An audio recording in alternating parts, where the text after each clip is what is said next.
Good evening, all of my awesome challengers. I hope you're having a very nice start to your Friday evening. You have a lot of awesome things planned for this weekend.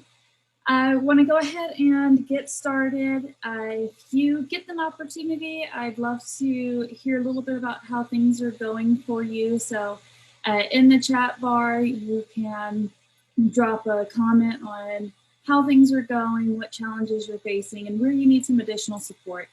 This is the part of the process that starts to get a little bit more difficult because now the funds wore off and we're starting to have to do the hard work. You're about halfway to forming these new habits, so don't give up yet.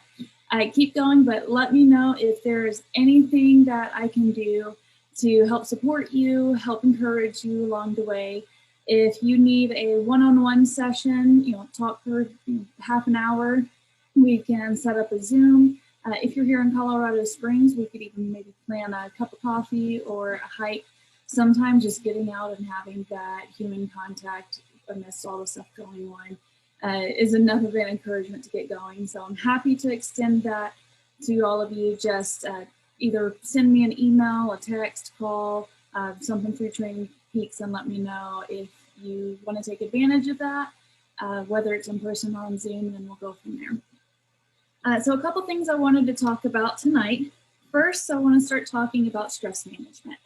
This is something I'm seeing in all of your notes come up. Life is starting to happen. You're starting to be tempted or maybe even following through and deprioritizing yourself. And it's really easy to fall back into those old habits, especially as women. We want to nurture and care for everybody else before we care for ourselves. And we feel the need, for whatever reason, to take on a lot more than we are given. So we have to cultivate that self-love a lot of times within ourselves, and we have to ask for that support. It's just something that we are socialized to do. So I'd like to talk a little bit about stress management and give you a really easy to implement tool to help you start to prioritize some of the stressors in your life, some of the things that maybe the tasks that are stressing you out the most, and a really easy stress matrix, as I like to call it. So basically, you're going to list out just standard list. Here's what some of my stressors are.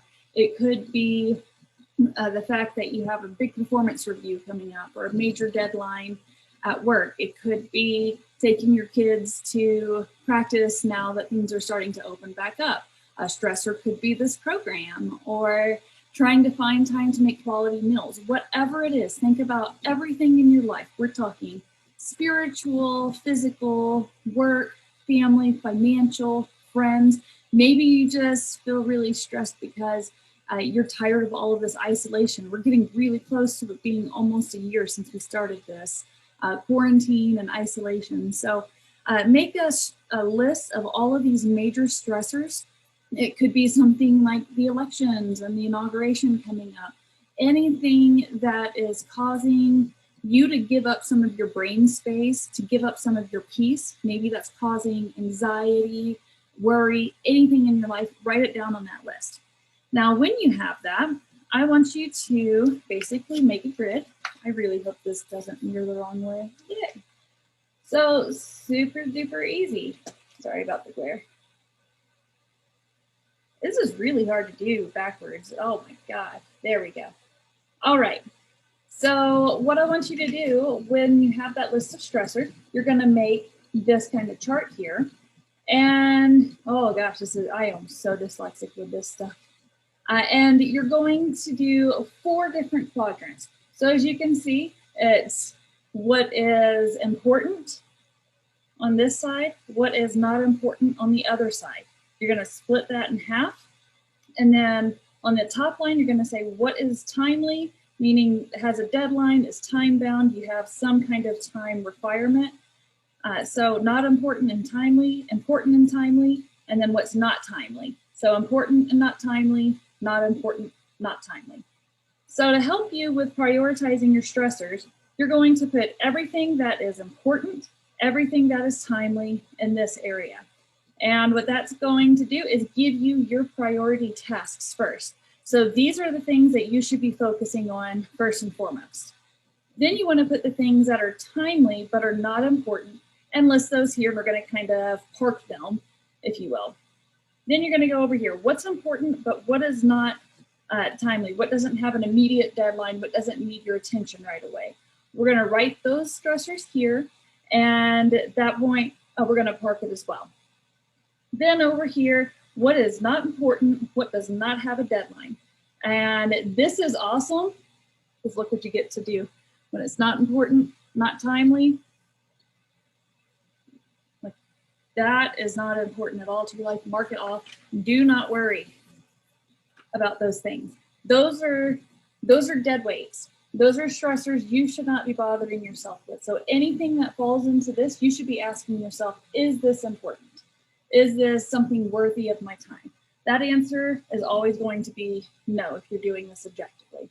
So really easy tool. And then you get to go here, like obviously you have your first priority tasks. Then next go over and evaluate, because these do have time constraints, look at the non-important tasks. Now that you've marked all this crap out, what in this non-important list is something that you can actually mark out?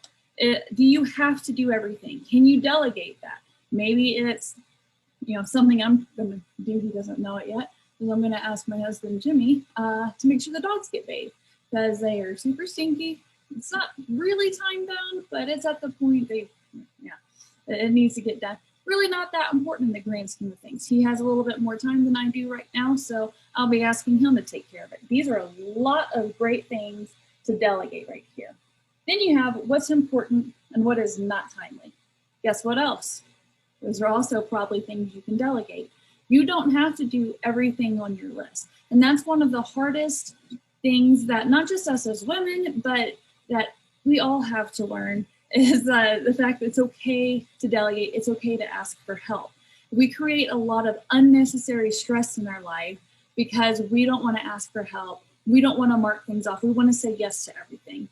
So if you're not comfortable working through the delegation or marking all this off quite yet, at least do this to help focus your energy a little bit.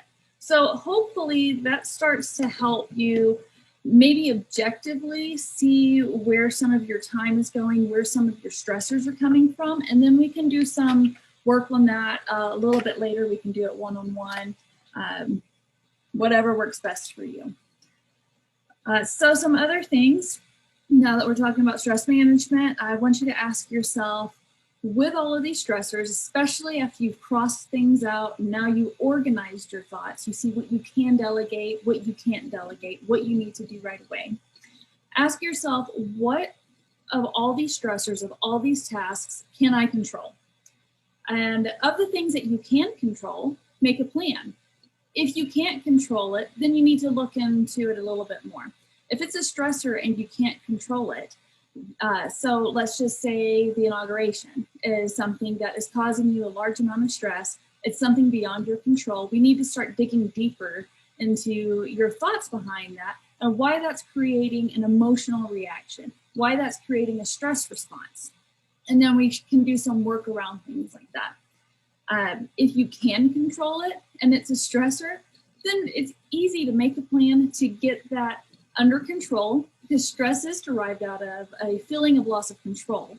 And we can also use that to give us a clear direction, just like you're doing with this program. You have a clear direction to the path of how you're going to run this 5K. So we're going to make a plan for these stressors as well. So all these principles you've learned so far, we're going to be able to translate that into these other areas of your life as well. Then I want you to ask, what can't you control? So in the example of the upcoming inauguration, if you can't control it and stressing you, how do you let it go? And some of these may be a little bit more simple. Maybe it's stressing you out. I don't know, it's something like bathing your dogs like me. It's one of those stupid little things that has been stressing me out. I keep moving it, day by day on my calendar. It's driving me insane. So how do I let it go? Well, my dogs obviously need to get a bath because they're stinky and now muddy with all the snow and muck. So I can let it go by asking my husband to do it. So these are some of the tools that we can help move ourselves through these stressors. And again, you have that grid. You can do that grid every day if you want, once a week. I used it daily for a while, and then I moved it to once a week, and now I only use it if I get really cluttered in my mind. I've been using that tool for quite a while. So it's something you can wean yourself off of, but it's a great tool to have in your back pocket. All right, so something else I want to talk with you about is calendar blocking. A few of you have asked questions about how to go about managing your time, because that's a stressor for us. It's our most limited resource. So we can use calendar blocking as a tool to promote consistency, to help us establish these routines, and again, with time and stress management. So I'm going to move over to share screen here. Give me 1 second. And I will show you, sorry, my internet's slow. I will show you some of how I do calendar blocking. All right. So hopefully you guys can see this. Looks like it's all going through. So mine's going to be a little bit more complicated. As you can see over here, I create several different calendars. So I have one that is like my home management thing. So when I change my air filters in my furnace, or when it's time to pay the bills or do the laundry, I like to create multiple calendars, and I share this with my husband just for ease of communication. And then it's really easy for me to X out of certain calendars so I'm not getting overwhelmed. You know, I'm doing my PhD right now, so I have a school calendar and I'm able to block out some of my tasks and all that. I have my training calendar, so I block my time out on my training. And then I go over to my training peaks, and that's where I write my plans, but I at least go through and I block everything. So you're kind of seeing the whole block component to this. Is you go through, you set your time, and then you fill your time with what's important. So if, you know, for instance here, I have a 120-minute workout. I go through, I block that time. I do think it's really helpful to have the multiple calendars if you're using something like Google Calendar.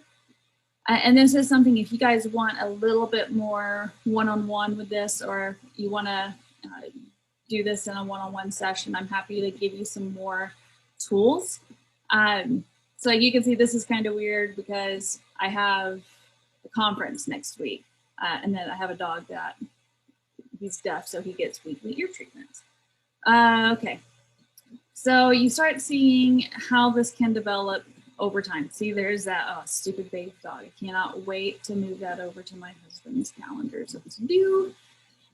So you can go through and block out your time. So as you can see, I have a morning focus, and what that is, I have a pre-printed notebook, and I use that for my business development side of things to sit down. It's part of my miracle morning, but I sit down and do my daily goals for my business or my school.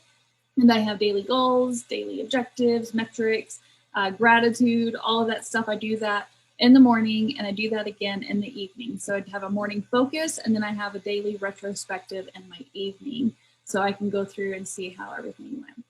I like to keep above the, the time bar here, I like to keep my general reminders or tasks kind of more like a to-do that doesn't necessarily need to fall into a time slot. So,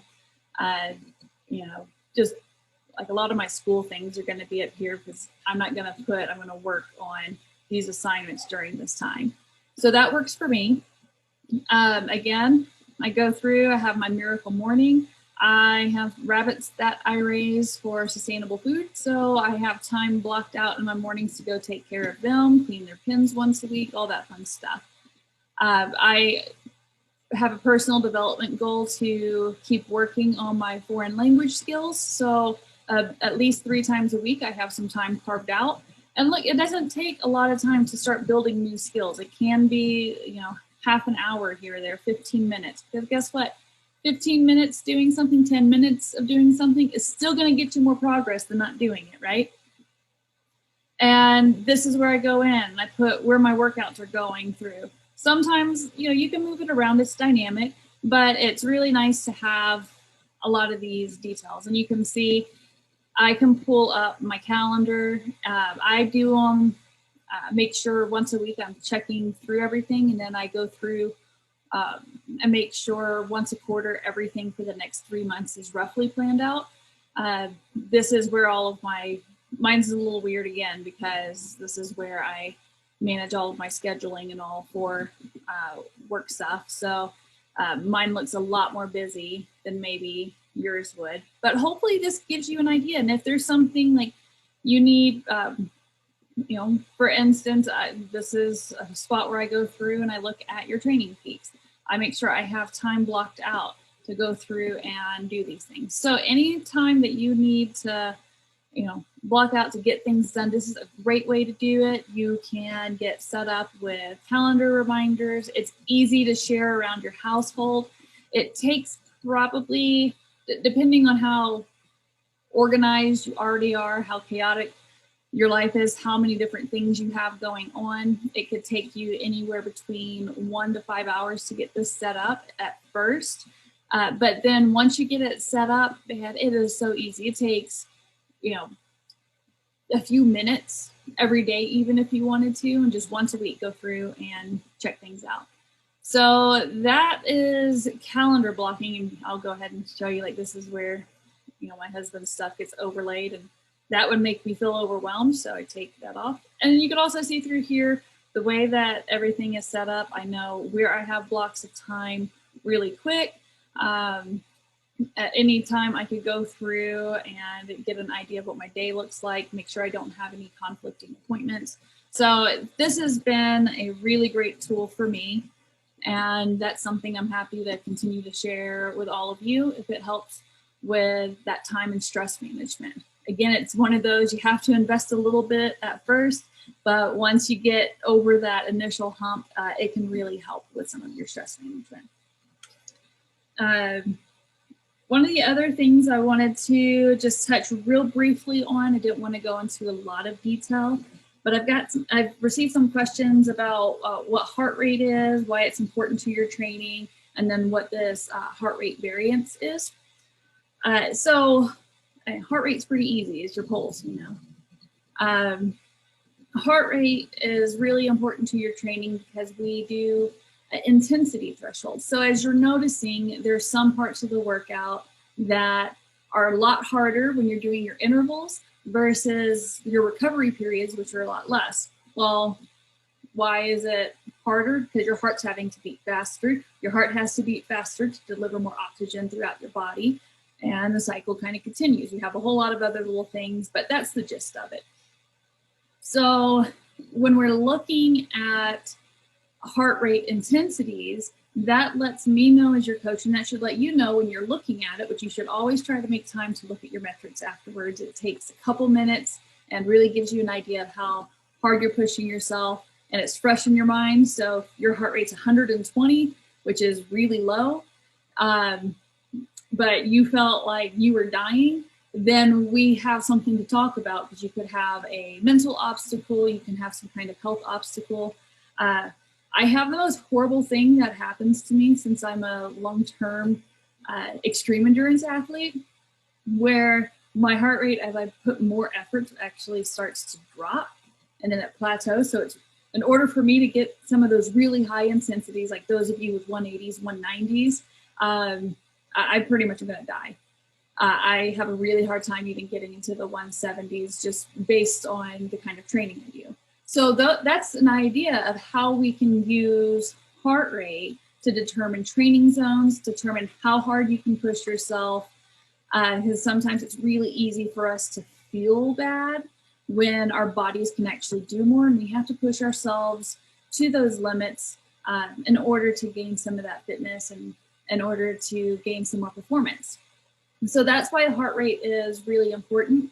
If you guys decide to get going in a more formal program after this, which I strongly suggest you do, then we'll look at these assessments where you'll actually go through and you'll get these custom zones. Training Peaks does a pretty good job if you are uploading your data and you've completed your profile with weight and types of exercises you're doing. It actually does a really good job, in my experience, between 5 beats a minute with giving you your good training zones versus something like Strava, which is absolutely garbage with their training zones. But we can go through and fine tune that. And there's some other tools we can use I won't get into. But heart rate's going to be that data subjective thing that you can use to determine how much you're pushing yourself in training. So that's heart rate. The other thing that I get a lot of is, what is this heart rate variance? And basically what that is you have your nervous system that has the upper fight or flight, and then like the I'm going to sleep downer side of it. And what the heart rate variance is a measurement between those two nervous system functions. So a lot of times people have the idea that heart rate is 1, 2, 3 over the course of 60 seconds, and then that's your beats per minute. But if you actually pay attention to your heart rate and look at the time, you'll notice that it's not a precise, like clockwork beat, especially as you start doing more endurance things. And as you're starting to gain more fitness, it'll be like 1, 2, 3, 4, 5, 6. And that's what the variance is. So it's basically a super science-y difference between the type of nervous system reaction that is causing your heart to beat. So obviously, if you're scared, fight or flight response is triggering. Your body's telling your heart to beat really fast, get lots of blood throughout the system, right? And then you have the, hey, let's chill out, go to sleep side of your nervous system. And it's trying to tell your heart to slow down and you don't need as much going on. So those two are in constant competition. And heart rate variance then, again, is that difference between the two. So the bigger the difference, the greater, generally speaking, your fitness is going to be. So if your heart rate is pretty consistent, that is probably indicating that you don't have a lot of fitness, that you have a lot more room to train, or that you are fully recovered, which means you probably haven't been training. You took like a week off and all. Those are really good indicators to see how you're recovering at night. I actually wear 24/7. This is it's basically a heart rate variance, a heart rate monitor strap, and it monitors everything. I use that for performance stuff. I'm happy to share some of that info if you get really excited. Not necessary for you guys at your level, but these are tools that we have. And this heart rate variance is going to let us know how hard you can push, maybe the next day, how quickly your body's recovering, the quality of sleep that you're getting. There's a lot of really cool metrics we can get from that. But it's not one of those things. We're not going to look at heart rate variance while you're working out. That's not really what it is. It's more of a recovery and performance tool like that, versus we will be looking at your heart rate for those intensity zones. That's something you can get immediate feedback on and know how, even within the workout, okay, I need to push myself a little bit harder. I have 30 seconds left, and go from there. And I can obviously, as you can tell, talk about heart rate stuff for hours and hours and hours, probably 3 months straight if you let me. But I wanted to start touching base on that a little bit since I'm getting a few questions about heart rate and heart rate variance. So I'm going to get around to closing up here. One of the other things that a lot of you are interested in are the nutrition side of it. And that is a whole other beast. And as you can imagine, I can go on and on and on about nutrition. So I just want to let you know what's coming up in the next few weeks. Next week, we are going to start easing into nutrition. We're going to keep it really simple, kind of a more basic introduction into nutrition. I am going to open that up to people outside of the challenge as well. But I'll have a live Q&A, so if you have any questions specifically before then, send those over to me so I can make sure I answer them. Sometimes, depending on how many people show up to these live Q&As, I've had 70 at points, and it's, as you can imagine, completely unmanageable, and I can't get to everything. And then there's some people who want really technical things, and that's not something that we're going to talk about here. This is going to be more of a general introduction. So to give you an idea, some of the things we'll talk about are choosing snacks. We're going to talk about what health food is. There's a lot of stigmas around that and why diets don't work, stuff like that. I'm going to offer you guys an opportunity to complete a 3-day food journal. It'll just be, won't be anything crazy drawn out, but you can do this 3-day food journal and then send it over to me, and I can give you a little bit of feedback as to where some of your nutritional needs may need to be tweaked a little bit. So I'll do that special for you guys and the people who hop onto that call. Normally that's part of the nutrition coaching side of things. We'll also start talking a little bit about eating and fueling while you exercise. Again, you guys aren't running distances that you need to be eating while you're exercising, but there's a couple of you who are starting to push into the 5-mile range already. You're going out and completing this. You might not be running the whole time, but you're starting to do exercises that are putting you above 90 minutes. And we may not need to start looking at nutrition strategies while you're exercising, especially if you're going to be doing half marathons, full marathons, triathlons, anything like that. And then I'll go over a little bit of some hydration essentials. I didn't put all my notes there, so let me just scoot over real quick to try to remember the other stuff. Yeah, I'll also be going over one of my most common things. It's the first thing I do with every single client of mine when we get going on any coaching or nutrition is mindful eating. I know a couple of you have already started on that. That can help with things like binge eating, eating too fast, not enjoying food, having a bad relationship with food, eating disorders. It really opens up a lot of stuff. So we'll talk a little bit about mindful eating. I'll talk with you about an elimination diet. It's more of a diagnostic short-term diet, and we can use that to determine food intolerances and allergies, things like that. We'll talk a little bit about multivitamin, multiminerals, and other supplements. And then, of course, I'll talk to you a little bit about how you can get going with some nutrition coaching. So that's what you can expect in the nutrition call that's going to be next week. It's going to be Monday the 18th. It'll be starting at 6 o'clock Mountain Time. That's going to be a Zoom call. Again, if you have specific questions, let me know beforehand, and we'll go from there. So really proud of all of you. You're really doing a great job. If you have issues with missed workouts or something comes up, that's totally fine. Let me know. Shoot me an email or a text. I can get that worked around for you. I'm only checking your training peaks on average about twice a week.